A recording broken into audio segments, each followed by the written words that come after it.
Okay, so this is Charles Booker, man. Charles Booker. And he's the darling. He's the new liberal darling. Um, the Democratic poster child, man. He's the man right now. He's got everybody support. He's ignited the base, rejuvenated the base. We'll get back to him in a minute, but let's just see what's going on in his district, in his town of Louisville, Kentucky, man. That deadly shooting is one of dozens LMPD has investigated so far in 2021, coming on the heels of the city's deadliest year in 2020. In many of those cases, detectives are struggling still to make arrests. In an interview with our Kristen Pierce, the police chief says the department is hard at work, but we also found that's no solace to families who are still mourning. Violent 24 hours in the city. Last night's triple shooting. Shot several times. With every shooting in Louisville, Shooting near a Louisville high school. a family is changed forever. Violence leaves families like Beverly Taylor's People say it's going to get easy. torn apart. It doesn't get easy. Her older brother, Nathaniel Hill, was shot and killed 2 years ago outside Wayside Christian Mission. Before May 2nd, 2019, you talked to your brother every day. Every day. Every And day. that all changed. And it all changed. It just all changed within seconds. Beverly says Nathaniel was breaking up a fight when he was killed. It was painful as she identified her brother's body. Sometimes this picture, even with a smirk on his face, is hard to look at. Looking at this picture of your brother, how do you feel?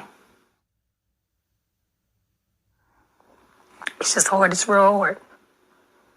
It's real hard. Because it's a lot of deaths. It's just so senseless. And Hey, man, shout out to the sister for using context clues, man. Giving us some context clues by speaking in code. Because, code word for senseless is you know who. So whenever they say senseless violence or senseless act or something like that, it's 1,000% chance that a son man did this, man. So thank you, sister, for speaking in code and giving us a context clue.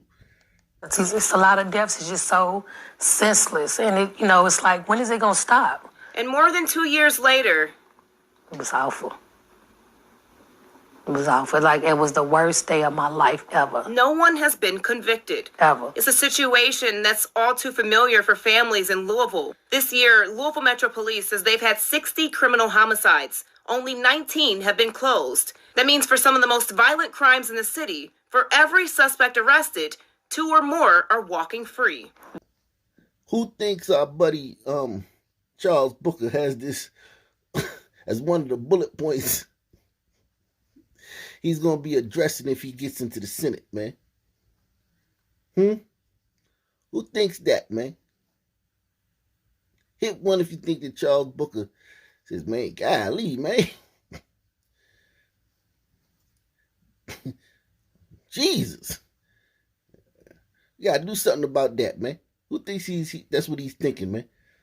That means for some of the most violent crimes in the city, for every suspect arrested, 2 or more are walking free. The homicide clearance rate being 31%, is that low? Oh, it's low. It's not what the homicide unit wants it to be. There are other factors driving that, and they more than anyone want the rate to go up. What are those factors? There's been unprecedented levels of violence, so the homicide rate has gone up dramatically, unfortunately. On top of the violence, Louisville Metro Police Chief Erica Shields says there's a level of distrust of police, a problem she says she's working to address. Another challenge, many witnesses fear retaliation if they testify. An obstacle, not a deterrent, for ending the violence. You talked about in due time. For some families, that's years. Sometimes it is. Open homicide cases with LMPD date back to the early 2000s. For the 22 detectives working homicides, the cases are piling up.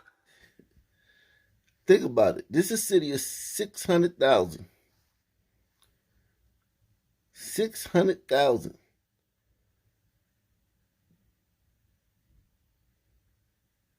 and 22 homicide detectives is not enough. 22 is not enough. Just think about it. They got 22 homicide detectives taking turns. It's a murder, you go, homicide detective number 1 takes it. The next murder, homicide number 2 takes it. Then they go around again until they get to 22, and then they go back to 1. And that's not enough. Open homicide cases with LMPD date back to the early 2000s. For the 22 detectives working homicides, the cases are piling up. For families like Nathaniel's, patience is running low. Do you have faith your brother's murder will be solved? No. The system fails families. And I'm a family that they failed. It's no more birthdays, it's no more nothing. It's just like everything is just gone at this point. I never forget about my brother. And as she waits for justice, Beverly mourns for her brother, who has always been by her side. And the goal is to get the homicide clearance rate closer to the national average. That's about 60%. Eventually, Chief Shields says she wants to get Louisville to 70% of homicides being solved. To do that, the chief says officers have to be engaged in the community, be proactive versus reactive, get out of their squad cars and right into the neighborhoods, and the department must hire more police officers. So basically, the police chief says that her officers need to do everything that's going to put them in direct crosshairs of a civil rights lawsuit, internal affairs investigation, having to get in an incident where they might have to shoot a son, man, having Crump and Sharpton and my son and Killer Mike and T.I. and all the rap activists, Tamika Mallory, everybody down in their city protesting. In fact, if they do these things on this list, if let's just say they do 2 of them, let's say they just be engaged in the community and be proactive versus reactive in a super violent city where some people are doing the lion's share. I mean, the lion's share of the violent crime. Old Sharpton and Crump need to just go ahead and put up on a timeshare, man, in Louisville, man. Seriously, man. Buy some property in Louisville, Sharpton and Crump. Go half on it. Go half on a house, man. Get a duplex or something, man. Because if they do just 2 of these things, pick 2 of them, hire more officers, and just get into the neighborhoods. That's a recipe for disaster, man. Recipe for disaster, man. You have civil rights activists. I mean, my God. If they just did 1 of these things on this list, you'd have marching in the streets. And within a week, something gonna happen. The pain of our past persists to this day. In Kentucky, like many states throughout the South, lynching was a tool of terror. It was used to kill hopes for freedom. It was used to kill my ancestors. Now, in a historic victory for our Commonwealth, I have become the first Black Kentuckian to receive the Democratic nomination for U.S. Senate. My opponent, the very person who compared expanded health care to slavery. The person who said he would have opposed the Civil Rights Act. The person who single-handedly blocked an anti-lynching act from being federal law. The choice couldn't be clearer. Do we move forward together? Or do we let politicians like Rand Paul forever hold us back and drive us apart? In November, we will choose healing. We will choose Kentucky.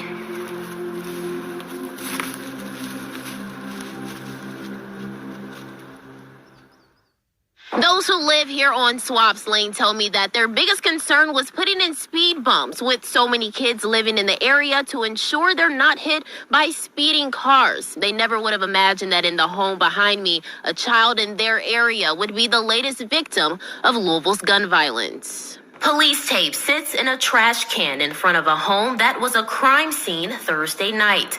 LMPD officers responded to a shooting on Swaps Lane, not far from Western High School, around 11:30. There they found a teenage boy dead from a gunshot wound. Shocked neighbors tell WLKY off camera that residents typically keep to themselves in this quiet area, rarely causing any trouble. But activist Christopher 2X says violent crime can happen in the most unlikeliest places. Especially when this whole plague now is spread all over Metro Louisville in all 8 LMPD divisions. It's not just the 1st, 2nd, and 4th anymore. You heard what he said. The 1st, 2nd, and 4th divisions is where the 23% of Louisville's population, that's sunny, that's where they reside. But no. As I told you guys, everywhere. They're everywhere now. They're everywhere. Used to live in Louisville and be like, if I don't live in the 1st, 2nd, and 4th district, man, I'm cool, man. Just stay away from them son people. I'm cool, man. Not anymore, man. They're everywhere. Especially when this whole plague now is spread all over Metro Louisville in all 8 LMPD divisions. It's not just the 1st, 2nd, and 4th anymore. Just 21 days into the new year, a total of 34 people have already been shot. This teenage shooting victim is among the 14 who have died from their injuries. 2X says while he's hopeful for a shift, the constant violence does not set a positive tone for the rest of the year. If we don't break these double-digit homicide figures on a monthly basis, we're in for a long ride. With widespread violence, the Game Changers CEO says it can be difficult to maintain or create healthy environments for children, but the efforts must continue to prevent young lives from being taken so tragically. These issues are starting early, and everybody cares about kids at a great capacity. And I would say there's many ways in Metro Louisville right now that you can help a kid, but you have to make that choice to want to do it. Now, me and this guy, we disagree, man. He thinks that there's something that can be done. You can go help kids and whatnot. There's no solution. However, this guy right here is closer to the situation than our friend Charles Noose Booker. And what's up with son men running for Senate named Booker? Never trust a son man running for Senate named Booker. But this guy right here, man, if he were to get the ear of Charles Noose Booker, who's, most likely going to win the Senate seat, if he gets the ear of him, this guy's going to ask for programs, man. He's going to ask Charles Noose Booker for the good gliders of Louisville tax dollars, more of their tax dollars to be spent on giving free stuff and coddling son teens that are in turn going to carjack them and invade their home or hit them with a stray bullet. So while this brother may, be doing good, his whole paradigm is inherently destructive to the community. These issues are starting early, and everybody cares about kids at a great capacity. And I would say there's many ways in Metro Louisville right now that you can help a kid, but you have to make that choice to want to do it. In Louisville, Alexis Matthews, WOKY News. The pain of our past persists to this day. In Kentucky, like many states throughout the South, lynching was a tool of terror. It was used to kill hopes for freedom. It was used to kill my ancestors. Now, in a historic victory for our Commonwealth, I have become the first Black Kentuckian to receive the Democratic nomination for U.S. Senate. My opponent, the very person who compared expanded health care to slavery. The person who said he would have opposed the Civil Rights Act. The person who single-handedly blocked an anti-lynching act from being federal law. The choice couldn't be clearer. Do we move forward together, or do we let politicians like Rand Paul forever hold us back and drive us apart? In November, we will choose healing. We will choose Kentucky.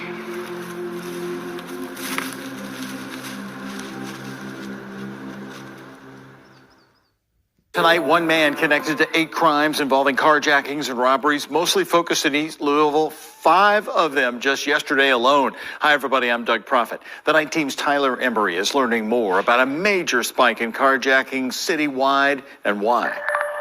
After a several-day crime spree in the last week, leaving at least one person facing charges, LMPD is warning of a trend it's seeing. Carjackings as a whole are on the rise. LMPD Lieutenant Emily McKinley in the 7th Division says it's a large spike. This summer, from June 1st to August 4th, there have been 58 reported carjack robberies. In the same time period in 2019, there were only 14 reported, a 314% increase this year compared to last. We don't have the same amount of number of officers as we usually would. Our resources have been depleted because of the COVID issues and some of our protest response needs. Police arrested 20-year-old Devontaze Harper in connection to multiple robberies and carjackings Tuesday. A teen was also taken into custody. A cross-country chase ended in the woods near Lake Louisville after LMPD found the 2 suspects who ran from a stolen car. Harper and the teen allegedly carjacked a maroon Lexus on Bannon Crossings Drive in Fern Creek. From there, the 2 robbed a woman in the Polo Fields neighborhood. A lot of times that our suspects are using these cars in other crimes. So they're using it to conceal their identity. Arrest citations show Harper and the teen spent hours Tuesday in multiple areas, stealing a car, money, and a cell phone from multiple people at gunpoint. They're everywhere. Now think about this. This kid gets arrested and released the next day.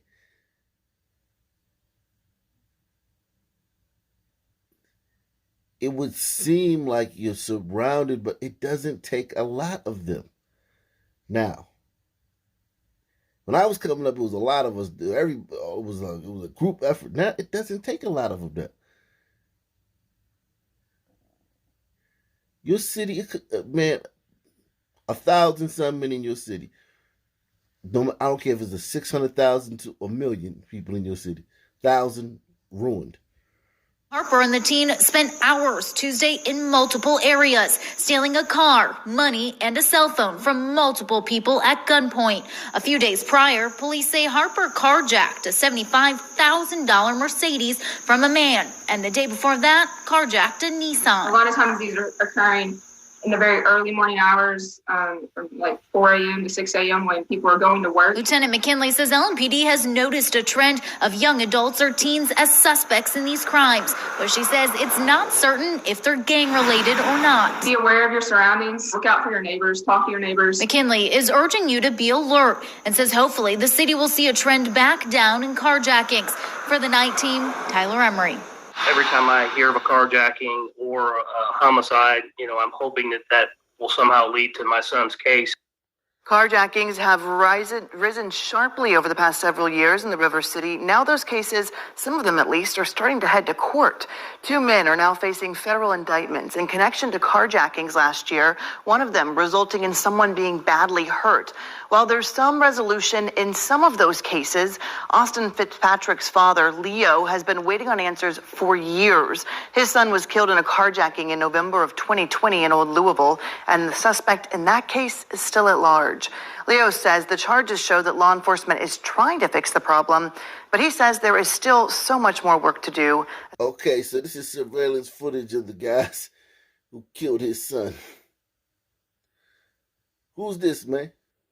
Who you think this is, man? Chat? Comment section? Who you think this is, mate? Leo says the charges show that law enforcement is trying to fix the problem, but he says there is still so much more work to do, especially when talking to families. I would just say communication to families of victims. I feel like the only communication that I receive from the police department is based on me calling them and leaving messages, voicemails, or text messages. Fitzpatrick says he knows police are overwhelmed right now, but more communication would be helpful since they're still waiting on answers. The pain of our past persists to this day. In Kentucky, like many states throughout the South, lynching was a tool of terror. It was used to kill hopes for freedom. It was used to kill my ancestors. Now, in a historic victory for our Commonwealth, I have become the first Black Kentuckian to receive the Democratic nomination for U.S. Senate. My opponent, he's white. My opponent, the very person who compared expanded health care to slavery. The person who said he would have opposed the Civil Rights Act. The person who single-handedly blocked an anti-lynching act from being federal law. Well, because everyone, regardless of race, has a 99.900,000 gazillion chance of being a victim of one of these sun teens before they get lynched. The odds of getting lynched are so small that, in fact, every lynching that we heard about in the last 50 years turned out not to be a lynching. There haven't been any, none. So why would you put something in the federal law that never happens, but ignore the thing that always happened 24/7, 365? This shows how high IQ Rand Paul is, man. This is actually, to anybody with an IQ higher than a slice of meatloaf, this is actually a commercial for Rand Paul, man. Listen. My opponent, the very person who compared expanded health care to slavery. The person who said he would have opposed the Civil Rights Act. The person who single-handedly blocked an anti-lynching act from being federal law. The choice couldn't be clearer. Do we move forward together? Move forward? You call standing there in a campaign ad with a noose around your neck moving forward?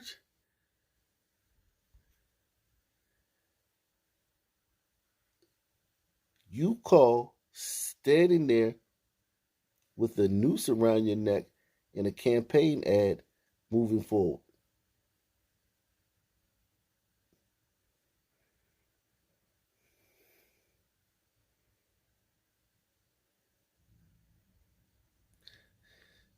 The lack of self-awareness.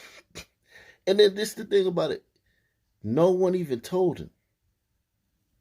No one said, hey, man, you got booger in your nose, man. Hey, man, you got some stuff in the side of your corner of your mouth. Like, that's the same thing. Like, the fact that nobody in his team was like, yo, man, take that line out. Look, man, the whole noose thing, whatever, this is going to get you, we know this is going to get you a lot of, you're going to be a media darling for this in the Democratic Party. The left's going to love this. But that moving forward part, just take that part out. Nobody in his team told him to do that. Because you can't tell a son, man, nothing, man. You've been fired on the spot for being racist, man. Cowtown to the gliders, man. Not being liberal enough. So his team was probably like, man, look, we can't. They probably just like, you tell him. The choice couldn't be clearer. Do we move forward together?